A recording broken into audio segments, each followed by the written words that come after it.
les imaginaires qui nous font encore rêver aujourd'hui et qui inondent une grande partie des récits littéraires ou cinématographiques et de la série télé aujourd'hui sont quand même basés sur ces imaginaires du XXe siècle.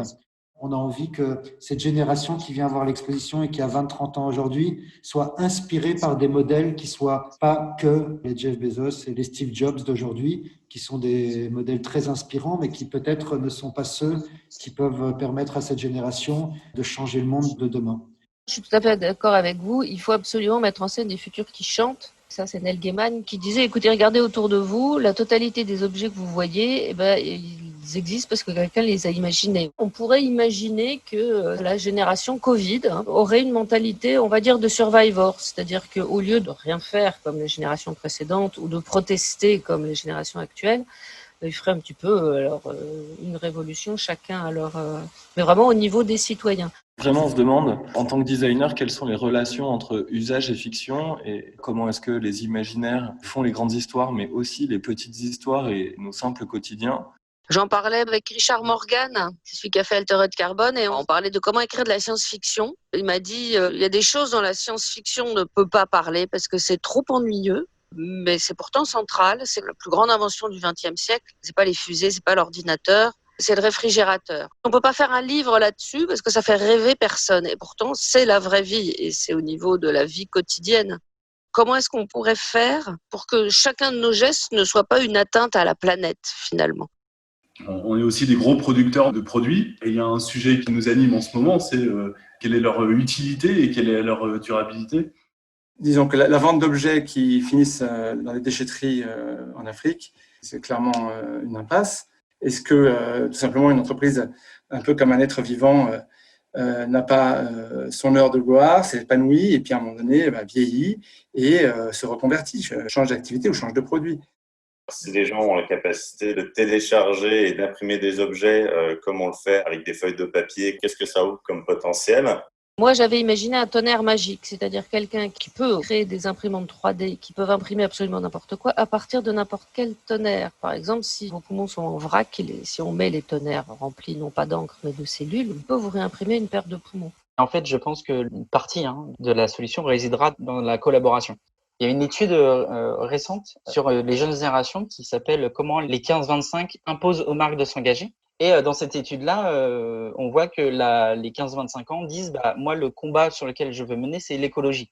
Est-ce que c'est quelque chose qui peut faire partie d'un monde désirable, de se dire que le fait de faire vivre des objets plus longtemps ou de comprendre d'où ils viennent, à quoi ils servaient, pourrait aussi reconnecter des générations qui vont avoir à vivre plus longtemps ensemble puisqu'on va vivre plus vieux? Si on veut avoir des futurs qui chantent, il faut d'abord les imaginer avant. Donc, il faut qu'on se mobilise absolument collectivement pour inventer des lendemains meilleurs, parce que sinon, on aura les lendemains qu'on mérite.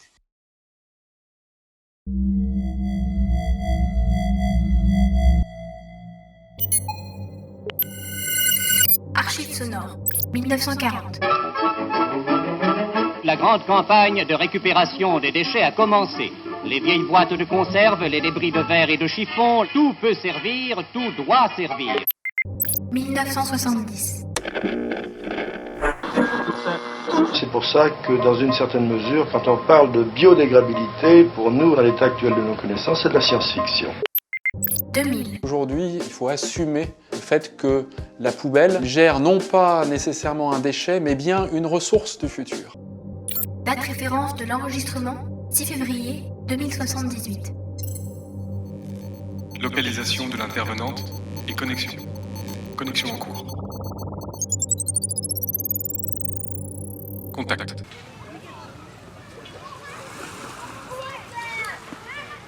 Bonjour Yegor Pradhan, je suis l'application experte Victoria et je suis ici pour recueillir votre témoignage sur votre engagement. Oui, et je vous remercie d'avoir accepté de faire cet entretien à distance. Comme nous le savons, le concept d'écocide est au cœur de votre engagement depuis longtemps. Qu'est-ce que ça vous fait d'entendre ces archives sur le monde d'avant? Eh bien, ça me rappelle les années 2000. Je devais avoir 12-13 ans. Vous voyez les petits paquets de gâteaux là qu'on filait aux gamins pour le goûter? Eh bien, un beau jour, je suis tombée sur la notice au dos et j'ai compris que chaque fois que je mangeais, je polluais. Déjà parce que ma nourriture était produite en dépit du bon sens, avec tous ces additifs, ces pesticides, ce gâchis d'eau, cette souffrance animale. Et puis les restes qui pourrissaient, les emballages qui étaient incinérés, les produits nettoyants évacués direct dans les nappes phréatiques. En réfléchissant, j'ai dû admettre qu'à chaque fois que je me déplaçais, je polluais. Chaque fois que j'achetais, je polluais. Chaque fois que je jetais, je polluais. Qu'en réalité, chacun de mes gestes était nocif. Et que ce n'était pas juste. Parce que cette toxicité, moi, je ne l'avais pas voulu. C'est pareil, les écrans qu'on manipulait tous les jours. Ils étaient quand même fabriqués au prix de la destruction d'espaces vierges, de l'exploitation de terres rares. Ils étaient alimentés par de l'énergie fossile.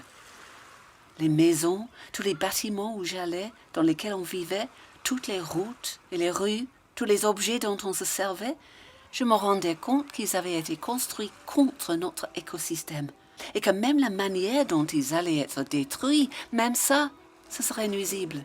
Parce que l'écocide, il se fait par les objets, par la production, l'utilisation et l'abandon d'objets. Et cette idée, elle m'a glacée. Ça ne m'a plus quittée. Je ne voulais pas être cette machine de mort. Gold on silver is the autumn, soft and tender are her skies. Alors 10 ans plus tard, au cours d'un échange entre l'université Sri Sathya Sai et l'Univ Nord, je suis entrée chez Fabilil. Fabilil, c'était un des Fab Labs de la métropole. Peut-être le plus curieux, sûrement le plus radical en tout cas. Oui, nous avons retrouvé des témoignages là-dessus. Et en effet, des Fab Labs qui, bien qu'ayant adhéré à une charte d'ouverture et de partage, vont plus se refermer sur leur propre communauté, leur propre Fab Lab, peut-être s'associer à 2 ou 3 autres Fab Labs. Je m'en souviens, c'est là-bas que j'ai commencé par programmer un frigo intelligent, nu, une grosse machine qui réduisait de 99% le gaspillage alimentaire. Pour nu, j'ai travaillé avec Antoine Asfar. De toute façon, jamais dans aucun de mes projets je n'ai été seule. J'ai toujours pensé qu'on était plus intelligent à plusieurs. Archives sonores, 9 juillet 2020. Antoine Asfar, entrepreneur-inventeur. Disons que la vente d'objets qui finissent dans les déchetteries en Afrique, c'est clairement une impasse. Donc il faut repenser en effet l'objet pour viser des objets peut-être increvables. C'est chez Fabilil que j'ai rencontré les 3 autres piliers de ce qu'on a appelé plus tard la grande impression. Goran Rudel, le laseriste 3D, Flore Yu, la chimiste, et la rudologue Shalon Diay, une spécialiste en tri de déchets. La grande impression, elle est sortie de nos 4 cerveaux frottant l'un contre l'autre. Et puis Newahi Wanik est arrivé de Brasilia au moment propice avec le Green Electrolyse. Vous voyez le très précieux moteur à hydrogène. Bon, on ne peut pas dire qu'il ait travaillé avec nous, mais pour nous, ça oui. Pour le monde entier, en fait. Parce qu'au final, c'est lui qui a rangé l'énergie fossile au rayon des cauchemars dépassés. Goran, dès le départ, il savait tout imprimer en 3D avec une précision incroyable. Par contre, la résine qu'il utilisait, c'était une RSI écologique. Flore, elle savait identifier au spectromètre de masse n'importe quelle molécule. Mais c'est Shalon qui a réalisé la plus grande avancée en créant une pentrieuse avec l'aide de Flore. Pouvez-vous nous rappeler ce qu'est une pentrieuse ? Alors, une pentrieuse, c'est une trieuse de déchets capable de séparer le bon grain de livret, on va dire. Le vernis qui recouvre une canette de soda de la canette elle-même. Le gramme d'or et le centigramme de platine enfouis dans le plastique de n'importe quelle carte mère. Shalon, elle mettait au point la trieuse et Goran et moi, on perfectionnait le concept de tonnerre. Et tout ça, c'était propulsé par le Green Electrolyse de Newahi Wanik. Écoutez, je ne vais pas jouer la modeste, mais pour moi, c'est à ce moment-là que le monde est devenu un peu meilleur. On a toutes et tous, à ce moment-là, trouvé un moyen de produire mieux, de manger mieux, pour vivre mieux ensemble.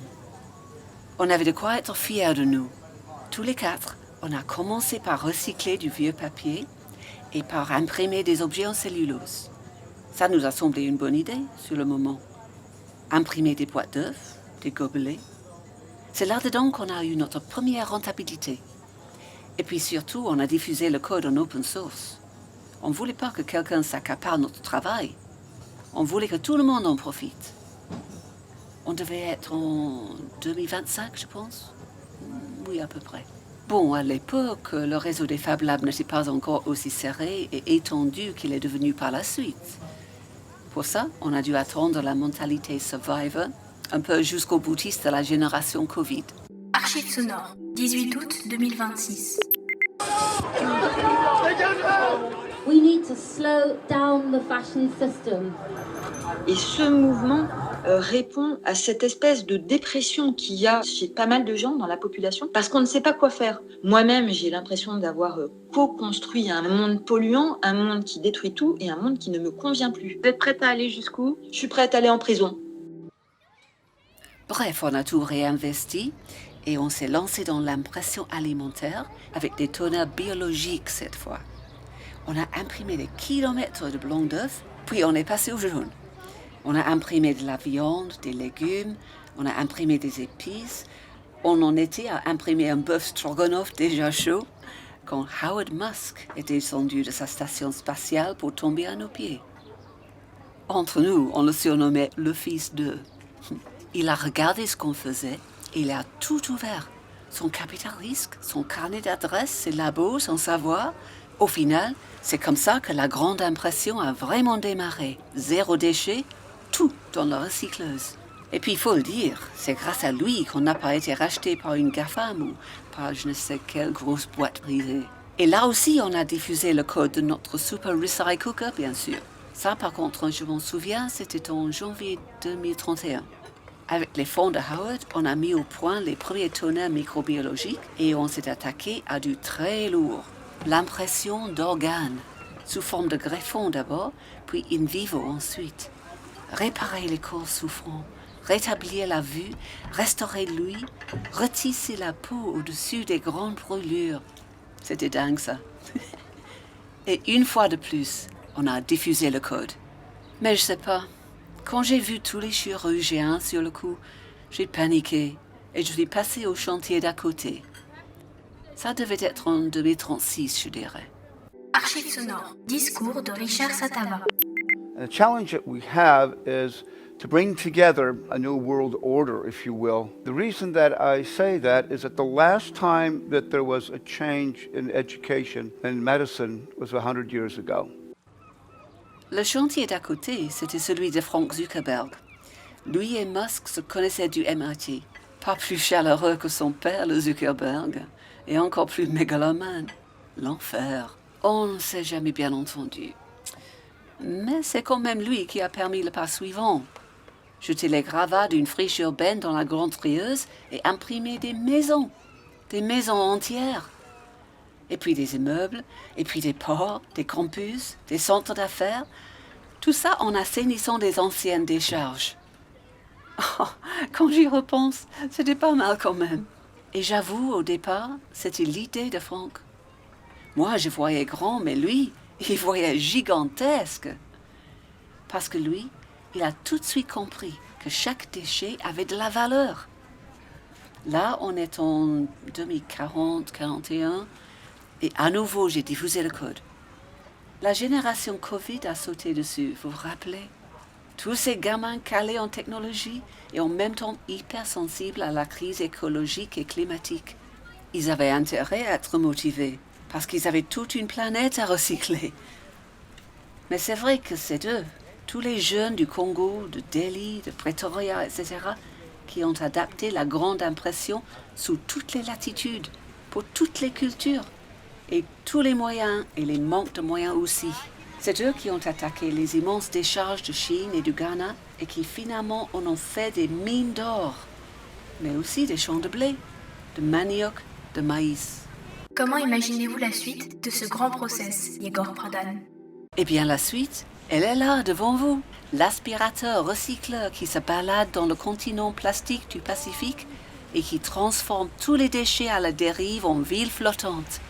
Et puis là-haut aussi, ce sont les mêmes qui sont en train de nettoyer la ceinture orbitale de tous ces débris. Normalement, dans 5 ans, Allez, 7 ans au plus, les océans seront propres et les étoiles brilleront la nuit, aussi bien qu'au premier temps de l'humanité. Ça m'arrive des fois de jeter un déchet dans ma trieuse personnelle et de repenser à notre trieuse à cellulose, celle qui imprimait des boîtes d'œufs.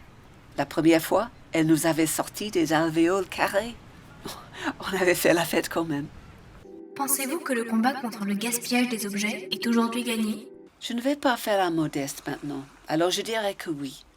D'une certaine façon, le monde est sauvé. Nous l'avons sauvé. Mais la vérité, c'est qu'on n'a pas encore su faire la réelle avancée, la seule qui compte en fait. On n'a pas appris à nos contemporains à ne plus abuser des objets. Mais ça, qui réussira à enseigner la sobriété à l'humanité?